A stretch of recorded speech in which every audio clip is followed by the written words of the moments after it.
मैं सुधांशु मिश्रा अपने चैनल मिश्रा जी के माध्यम से आप सभी श्रोतागणों को चंदन वंदन और अभिनंदन। नीलाम्बुजश्यामलकोमलाङ्गं सीतासमारोपितवामभागम् पाणौ मासायैकचारुचापं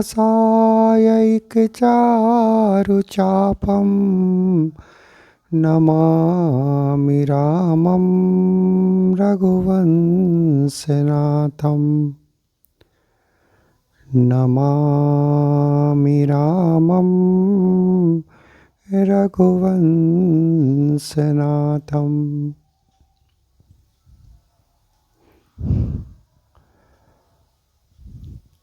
प्रिय श्रोतागण, क्या आप लोग जानते हैं मनुष्य तो मनुष्य ईश्वर के मन में भी कभी कभी लालसा बलवती हो जाती है।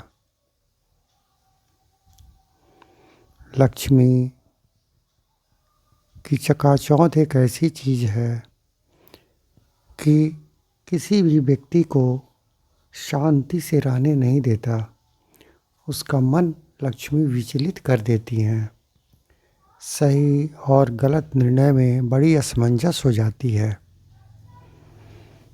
आम आदमी तो लक्ष्मी की चकाचौंध से परेशान हो ही जाता है, लेकिन एक बार यह भी देखा गया कि प्रभु श्री राम के अनुज लक्ष्मण भैया भी लक्ष्मी की चकाचौंध से अपने को वंचित नहीं रख पाए। अब आपको आश्चर्य होगा कि लखनलाल जी, जो मर्यादा पुरुषोत्तम श्री राम जी के अनुज थे, उनके पास अपनी ही अकूत संपत्ति थी। उनके राज्य में लक्ष्मी स्वयं विराजमान रहती थी और चक्रवर्ती नरेश के पुत्र थे और मर्यादा पुरुषोत्तम श्री राम के भाई थे। उनको भी क्या लक्ष्मी अपने वश में कर सकती हैं? बिल्कुल कर सकती हैं। वाल्मीकि रामायण के युद्ध कांड का ये प्रसंग है। जब प्रभु श्री राम और लक्ष्मण भैया अपनी सेना सहित लंका में प्रवेश किए और कई दिनों तक युद्ध के उपरांत लंका पर विजय प्राप्त किए और रावण वध हुआ। सब कुछ सामान्य हो जाने के बाद लखनलाल जी के मन में एक विचित्र सी हलचल हुई। वो सोने की लंका, सोने की चकाचौंध देख करके उन्होंने अपने भैया प्रभु श्री राम से वहीं रह जाने का आग्रह किया।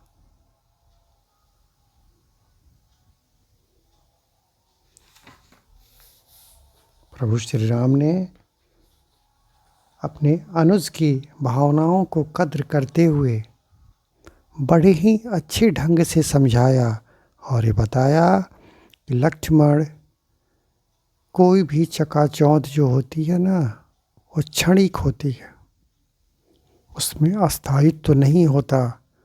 दूसरी बात कि सोने की लंका के लिए अपनी माँ और अपनी मातृभूमि को हम नहीं छोड़ सकते हैं।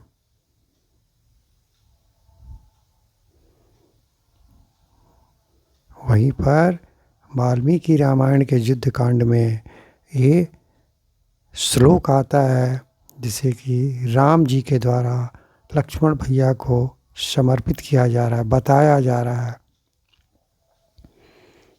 प्रभु श्री राम लक्ष्मण जी को बताते हुए कह रहे हैं कि अपि स्वर्णमयी लंका न मे लक्ष्मण रोचते, अपि स्वर्णमयी लंका न मे लक्ष्मण रोचते, जननी जन्मभूमिश्च स्वर्गादपि गरीयसी। यानी ये लक्ष्मण, मैं मानता हूँ कि यदि सोने की ये लंका है, सोने से लंका नगरी बनी हुई है, बहुत कीमती है, लक्ष्मी यहाँ विराजमान रहती हैं, काफ़ी चकाचौंध है, बहुत सुंदर है, फिर भी अपनी माँ और अपनी मातृभूमि से ये ज़्यादा सुंदर नहीं हो सकती है। जननी जन्मभूमिश्च स्वर्गादपि गरीयसी। प्रभु श्री राम जी कहते हैं कि हे लक्ष्मण, माँ और मातृभूमि स्वर्ग से भी बड़ी होती है, इसलिए उसको छोड़ करके मैं यहाँ कभी भी नहीं रह सकता, यहाँ तक यहाँ रहने का विचार भी अपने मन में नहीं ला सकता हूँ।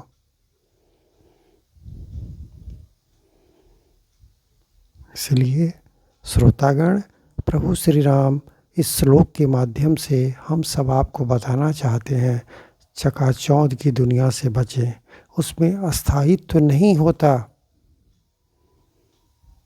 जो माँ 9 महीने अपने गर्भ में रख करके पोसती पालती है, सारी दुनिया से 9 महीने पहले से वो आपसे प्यार करती है। जन्म के बाद कितना प्यार ममत्व दिखाती है, उसके लिए सारी दुनिया के रिश्तों को तोड़ देती है, लेकिन आपको नहीं छोड़ती है। जन्म के समय माँ जो पीड़ा सहती है, उसका तो वर्णन ही नहीं किया जा सकता है। ऐसा कहा जाता है कि 20 हड्डियों को एक साथ तोड़ने में, यदि शरीर के 20 हड्डियां एक साथ चटक जाएं और उसमें जितनी तकलीफ़ होती है, माँ को प्रसव वेदना के समय उतनी ही तकलीफ़ होती है, फिर भी माँ ये कभी भी नहीं कहती कि मैं बच्चे को जन्म नहीं दूंगी। इसी का नाम माँ है।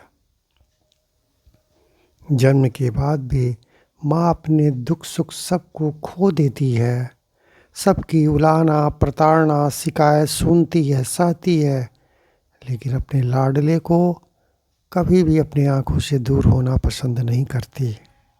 अपनी आंचल की छाँव में रखती है और तब तक वो रखती है जब तक कि उसकी संतान बड़ा नहीं हो जाता। ये अलग की बात है कि बड़ा होने के बाद संतान माँ को भले ही भूल जाए, लेकिन जब तक संतान बड़ा नहीं हो जाए, माँ अपने संतान को कभी भी नहीं भूलती है।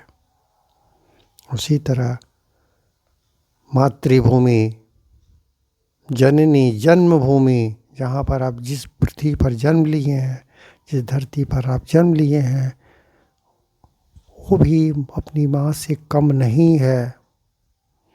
कि आपके जन्म के पहले वही भूमि आपकी माँ को स्थान दिया था। आपकी माँ उसी धरती पर आई थी, सारी ज़िंदगी वहीं बिताई थी और उसी धरती पर आपको जन्म भी दी थी। माँ और धरती माँ दोनों मिल करके आपकी परवरिश की, इसीलिए उससे बड़ा कोई हो ही नहीं सकता है। इसीलिए राम जी ने इन दोनों की उपमा स्वर्ग से भी बढ़कर दिया है। इसीलिए मैं आप लोगों से निवेदन करूँगा कि आप लोग भी अपने माँ और मातृभूमि का महत्व समझें और उसके प्रति सदैव नतमस्तक रहें। इसी के साथ मैं अपनी वाणी को विराम देता हूँ। आगे विशेष के लिए मेरे चैनल मिश्रा जी से जुड़े रहें। जय श्री राम।